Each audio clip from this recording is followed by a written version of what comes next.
सिर्फ देसी और कच्ची शराब पीकर लोग नहीं मर रहे, बल्कि बीपी और इंपीरियल ब्लू जैसे अंग्रेजी शराब पीकर भी लोग मर रहे हैं।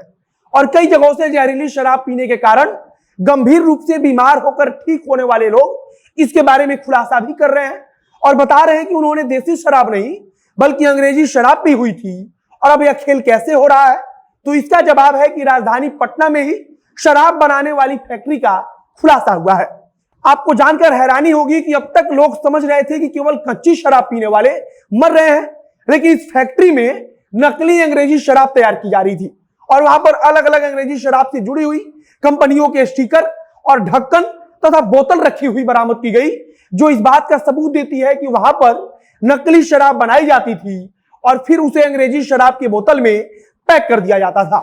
और उसके बाद उसकी सप्लाई कर दी जाती थी। जिसके पास उस शराब को बेचा जाता था उससे कहा जाता था कि वह असली अंग्रेजी शराब है, लेकिन असली अंग्रेजी शराब की जगह पर नकली शराब बोतल में भरी जाती थी और फिर उसकी पैकिंग की जाती थी और उसे बेच दिया जाता था।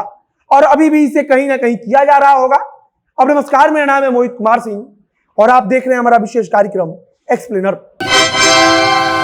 यात्रीगण कृपया ध्यान दें, अब भारत में कहीं भी ट्रेन में बैठे बैठे आप अपने मन पसंदीदा रेस्टोरेंट से खाना ऑर्डर कर सकते हैं और अपनी यात्रा को जायकेदार बना सकते हैं। यात्रा में खाना ऑर्डर करने के लिए अभी डाउनलोड करें rail resto app play store या एप्पल स्टोर पर। सबसे बड़ी बात है कि कहीं बाहर से शराब मंगाने में खर्च ज्यादा है और रिस्क भी ज्यादा है। मतलब कि किसी अन्य राज्य से अगर शराब को बिहार में लाना हो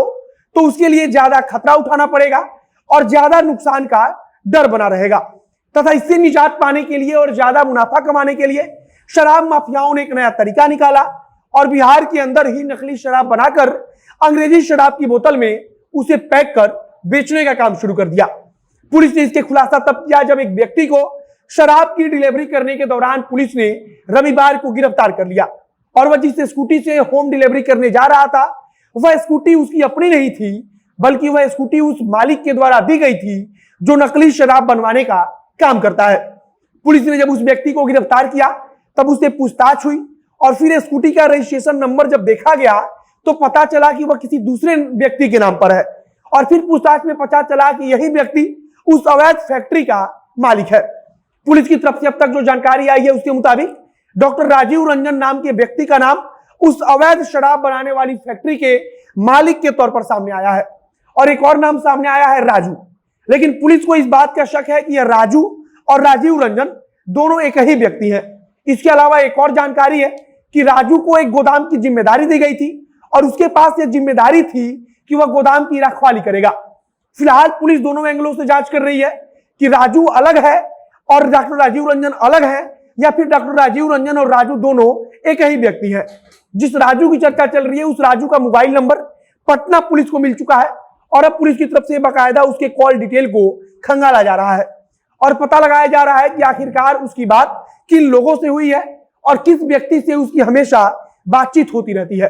पुलिस को इस बात का भी उम्मीद है कि कॉल डिटेल्स के जरिए वह अन्य माफियाओं तक पहुंच सकती है। फिलहाल अगर डॉक्टर राजीव रंजन और राजू अलग अलग व्यक्ति हैं तो वे दोनों ही फरार चल रहे हैं। पिछले 3-4 दिनों से लगातार पटना पुलिस इस मामले में जांच कर रही है और अब तक जो जानकारी आई है उसके मुताबिक पुलिस के पास इस पूरे गिरोह की जानकारी मिल चुकी है। फिलहाल पुलिस अभी इस मामले में कुछ खुलकर नहीं बोल रही है और जांच कर रही है और उसके बाद पटना पुलिस की तरफ से विस्तृत जानकारी दी जाएगी।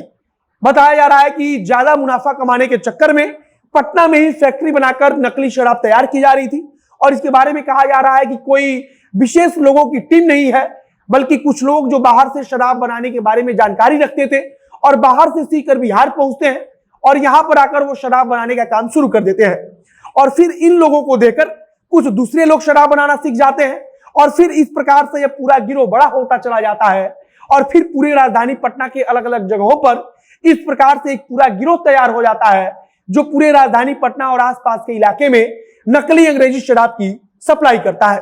फिलहाल पुलिस इस बात की जानकारी लगा रही है कि आखिरकार बोतल कहां बनता है और बोतल की सप्लाई कैसे होती है।